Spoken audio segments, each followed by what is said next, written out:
Olá, pessoinhas, tudo bem com vocês? Chegando para mais uma aula da nossa disciplina de Ciências da Natureza. Peguem aí o livro para ir acompanhando a partir do vídeo, né? O texto com o vídeo. Veja aí na descrição também. Assim como faço as anotações de vocês com dúvidas, curiosidades sobre o assunto. Lembrando que a gente está chegando agora na etapa final do nosso ano letivo, também com o quarto bimestre. Então, é necessário mais empenho, dedicação de vocês, para que assim a gente possa concluir um ano letivo com muito sucesso. Então, faça uma atividade proposta e não esqueça de me enviar assim que concluir, tá bom? Vamos juntos para mais uma aula de ciências? Olá, galerinha do 8º ano, tudo bem com vocês? Chegando para mais uma aula da nossa disciplina de Ciências da Natureza. E antes de mais nada, lembrando que esse vídeo faz parte do conteúdo do quarto bimestre. E esse quarto bimestre eu peço para que vocês tenham maior comprometimento, dedicação, não só com a minha disciplina, mas com as outras, para vocês assim concluir o ano letivo com sucesso e êxito. Então, preste atenção nos vídeos, faça as atividades propostas, que assim vocês vão ter um bom resultado quando for para concluir esse ano. E hoje, pessoal, a gente vai começar um novo conteúdo, né? Já que a gente está começando o quarto bimestre. O conteúdo ligado ao sistema reprodutor. E hoje a gente vai ver algumas questões ligadas a ele, principalmente ao sistema reprodutor masculino. Mas antes, é importante a gente destacar sobre o processo da adolescência, né? O que é a adolescência? A adolescência, gente, ela representa a fase de vida em que a criança se transforma em adulto. E nessa etapa vai ocorrer questões de afloramento, né? De sentimentos novos, de comportamentos que vão ser modificados diante de como vocês vão andar, das preferências, de como vocês vão se vestir, do que vocês vão gostar de ouvir, de assistir. Então, a adolescência ela acaba trazendo também essas mudanças, não só apenas do nosso corpo, mas também do nosso comportamento e diante dos sentimentos, das questões ligadas aos gostos, tipo o que você vai gostar de fazer. Então, tudo isso vai ser aflorado nesse momento da adolescência. E a puberdade é o período na adolescência que ela vai mostrar que o corpo também está passando por mudanças. Essas mudanças não são apenas no comportamento, mas também no corpo. E a puberdade, ela vai trazer mudanças tanto no corpo dos meninos, como também das meninas. O sistema genital, ele vai tornar-se apto a produzir gametas e a gerar novos indivíduos, além de ocorrer outras mudanças físicas. Em geral, a puberdade nas meninas ocorre entre a idade de 8 a 13 anos e nos meninos entre 10 e 14 anos.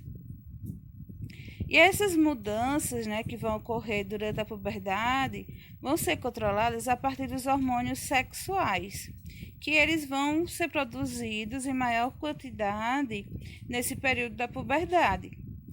E cada um dos hormônios sexuais, eles vão ser produzidos em órgãos que estão presentes no sistema genital masculino e no sistema genital feminino. No caso dos meninos, o hormônio chamado de testosterona, ele vai ser produzido, ele vai ser secretado nos testículos, componente aí do sistema genital masculino. E nas meninas vai ser produzido 2 tipos de hormônios, que é o estrógeno e a progesterona, que vão ser produzidos e secretados, no caso, pelos ovários. E as mudanças que vão acontecer aí no período da puberdade, tem uns que vão ser marcados nas meninas e as mudanças que vão ser marcadas nos meninos.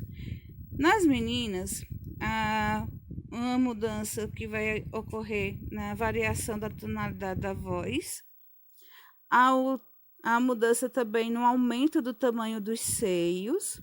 Essa é a primeira característica observável no início da puberdade. Aumento dos quadris, eles vão adquirir um formato mais arredondado. Há também a ocorrência da primeira menstruação, crescimento das tubas uterinas, do útero e da vagina. Assim como também vai ocorrer o surgimento de pelos, especialmente nas axilas e na região pubiana. Nos meninos, a voz vai tornar-se mais grave. Isso ocorre por causa das alterações na laringe, como espaçamento das cordas vocais. Os músculos esqueléticos aumentam de volume de forma mais acelerada. Além disso, os ombros vão ficar mais largos. Há uma intensificação também de crescimento de pelos, especialmente na face, que vai caracterizar a barba, no tórax, nas axilas e na região pubiana. E ocorre também o aumento dos órgãos sexuais, os testículos e pênis. E além dessas mudanças que cada um vão ter, no caso, as meninas vão ter suas mudanças e os meninos vão ter as suas mudanças, existem mudanças comuns na pele. A pele pode ficar mais espessa, ou seja, mais grossa. E também pode haver um aumento de produção de substâncias produzidas a partir das glândulas sudoríferas e das glândulas sebáceas, que vão caracterizar a acne, as temidas espinhas. E essas mudanças na adolescência, elas nem sempre são tão fáceis de lidar. É importante nesse período da vida dos adolescentes, na vida de vocês, ter alguém, uma pessoa adulta para conversar, para poder vocês ter como um referencial na vida de vocês. Porque muitas características na adolescência, que é a fase de criança para adulto, vão ser definidas e reafirmadas nesse processo. E nem sempre é fácil lidar com mudanças. É a mesma coisa quando a gente está acostumado a estudar numa escola e vai para outra. A gente vai ter que formar novos amigos, se adaptar ao espaço, aos professores. Assim acontece também com esse período da adolescência, de lidar com as alterações que estão acontecendo com o nosso corpo e entender essas alterações, assim como a nossa forma de pensar. E o que acontece na maioria das vezes é que na adolescência, né, a gente acha que por já termos entendimento de boa parte das coisas que acontecem à nossa volta, já termos como formar nossa própria opinião, a gente acha que a gente pode resolver tudo e da nossa maneira. E não é bem assim. Nesse momento, a gente ainda está dependente dos nossos pais, das pessoas responsáveis por nós. Seja o pai, seja a mãe, a avó, o avô, o tio, a tia. Eles são os responsáveis por nós. E por eles já ter uma bagagem de experiência, então eles sempre vão estar ali mostrando o caminho para a gente seguir. E isso não é ruim, tá bom? Isso não é ruim. É bom sempre a gente tomar como conselho o que os nossos pais falam, os nossos responsáveis falam. A gente não pode fazer as coisas do bem do jeito que a gente entender e como a gente quer, na hora que bem queremos. Não é assim que se resolve. Então, a gente, de certa maneira, na adolescência, ainda estamos dependentes, tanto de forma financeira como emocional. E sempre é bom um colinho de mãe, um colinho de pai, não é? Então, nesse momento de mudanças, de como lidar com as mudanças, como lidar com as amizades, com o momento de namoro também, é bom sempre termos os pais como os nossos amigos, para a gente poder ouvir o que eles têm para nos dar como conselhos de lições para as nossas vidas. Até porque a gente não precisa colocar os pés pelas mãos, né? Então, é muito importante nesse processo da adolescência ter um adulto para conversar, para saber como lidarmos com tudo aquilo. E não tem coisa melhor de ter nossa mãe ou nosso pai como melhor amigo para falar o que a gente pensa, o que a gente sente e eles ajudar a gente a resolver essas questões que podem estar acontecendo conosco. E agora a gente vai se aprofundar numa parte ligada ao sistema genital masculino,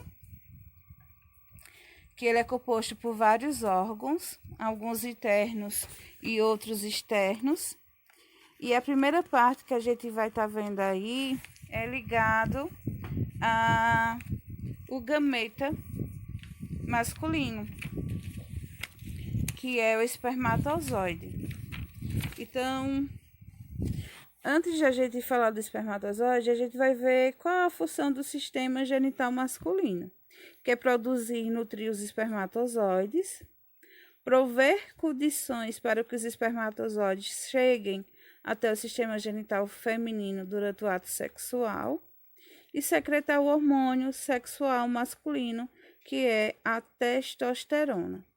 Então, o espermatozoide, eles são os gametas masculinos, também conhecidos como células reprodutoras masculinas. Então, eles são divididos em 3 partes, que é a cabeça, e nessa cabeça é onde vai haver o núcleo. Esse núcleo que vai conter o material genético, né, as características genéticas do DNA. Vamos ter também a parte intermediária, que é o tronco, e a cauda. Então, como eu falei para vocês, é na cabeça que a gente vai encontrar o material genético, que carrega parte das informações necessárias à formação de um novo indivíduo. E nela existe uma estrutura que auxilia o espermatozoide a penetrar no óvulo no momento da fecundação. A peça intermediária, o tronco, existem diversas mitocôndrias que fornecem energia para que o espermatozoide ele consiga se movimentar. E a cauda, que é um flagelo, ele faz um movimento ondulatório que promove a locomoção do espermatozoide. O sistema genital masculino, a gente vai ver aqui a sua composição. Ele é formado por um sistema de ductos, incluindo o ducto diferente, o ducto ejaculatório e a próstata, e a uretra, quer dizer, desculpem, pelas glândulas sexuais acessórias, que são as glândulas seminais, próstata e glândula bulboretral, que a gente vai estar vendo mais adiante a funcionalidade de cada uma dessas glândulas anexas, pelos genitais externos, escroto e pênis, e pelos testículos, como vocês podem estar vendo aí na imagem, além de outras estruturas, como o osso do púbis, a bexiga. Então, tá mostrando aí, nessa imagem, mais componentes aí ligados a toda a parte interna do sistema genital masculino. E como os espermatozoides são produzidos? Então, a produção dos espermatozoides, ela tem um nome, é denominada de espermatogênese, e ela ocorre nos túbulos seminíferos dos testículos. E após sua produção, os gametas passam pelo epidídimo, onde amadurece e ganham mobilidade.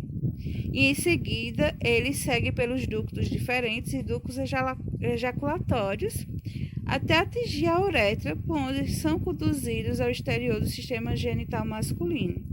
Então, os testículos são um par de glândulas sexuais com as funções de produzir os espermatozoides, além de secretar o hormônio sexual masculino, Eles apresentam o formato de pequenos ovos e encontram-se alojados em uma bolsa que a gente chama de escroto. Então, o escroto ele é responsável por envolver os testículos e o epidídimo. Então, os túbulos seminíferos são canais altamente hiperilados. Em suas paredes ocorre a produção dos espermatozoides e eles formam parte dos testículos. O epidídimo é um órgão formado basicamente por um tubo bastante enrolado que se localiza na parte posterior dos testículos. Enquanto os espermatozoides estão no epidídimo, eles amadurecem e ganham mobilidade e tornam-se férteis. O epidídimo também armazena os espermatozoides por cerca de um mês. Os ductos diferentes são canais por onde os espermatozoides passam e que podem armazená-los por algum tempo. Eles partem do epidídimo e unem-se ao canal das glândulas seminais, formando os ductos ejaculatórios, as quais ligam à uretra. E a uretra é o canal que se estende da bexiga urinária à extremidade do pênis. Ao redor desse canal estão localizados os tecidos eréteis do pênis, o corpo cavernoso e o corpo esponjoso. No corpo masculino, esse canal pertence tanto ao sistema genital quanto ao sistema urinário, pois além de por eles passarem, os espermatozoides, também passa a urina. No entanto, a uretra realiza apenas uma dessas funções de cada uma vez, ou seja, ou ela elimina a urina ou ela elimina os espermatozoides. Nos ductos, algumas substâncias são adicionadas aos espermatozoides. Elas são secretadas pelas 3 glândulas que eu falei para vocês, que são as glândulas anexas. Aqui está dando destaque para 2 das glândulas, quer dizer, para 3, como está destacado no livro de vocês. É que eu não tinha visto com atenção a parte da próstata. Mas cada uma dessas glândulas, elas tem uma função no processo aí ligado aos espermatozoides. As glândulas seminais, elas secretam um líquido espesso e amarelado nos ductos ejaculatórios, rico em substâncias que vão estar tanto protegendo como nutrindo e garantindo a maior mobilidade aos espermatozoides. Já as glândulas bulboretrais, elas vão produzir um muco que vai preparar a uretra para receber os espermatozoides e também serve como lubrificante durante o ato sexual. Os líquidos produzidos por essas glândulas seminais e também bulboretrais também protegem os espermatozoides de substâncias ácidas no interior da uretra masculina e também dos órgãos genitais femininos, especialmente na vagina. E a próstata, ela também secreta uma substância leitosa que aumenta a agilidade dos espermatozoides durante a ejaculação, que é a expulsão dos espermatozoides no momento do ato sexual. Então, os músculos da próstata se contraem, empurrando a secreção para o interior da uretra. Então, o espermatozoide, a ejaculação, é um líquido formado por espermatozoides e pelas secreções provenientes dessas 3 glândulas, as glândulas seminais, próstata e glândulas bulboretrais. O volume médio de sêmen que vai ser eliminado a partir da ejaculação é de 2,5 a 5 ml e vão conter cerca de 150 milhões de espermatozoides por milímetro. E aí vai ser por meio do pênis, que os espermatozoides serão conduzidos até o sistema genital feminino. Então, durante a excitação sexual, os tecidos eréteis do pênis recebem maior quantidade de sangue e o pênis torna-se ereto, ou seja, ele vai ficar rígido, aumentando também de tamanho.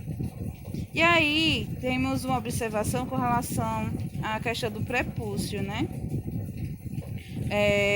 A gente tem aí na imagem o prepúcio cobrindo a glande do pênis e o prepúcio circuncidado, mostrando a glande do pênis. Então, a extremidade do pênis apresenta a região dilatada, que é denominada de glande, que é recoberta por essa pele, que é o prepúcio.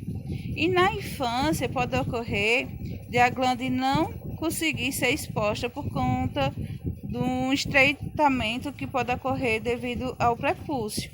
O prepúcio, por ser estreito, acaba não permitindo que a glande seja exposta.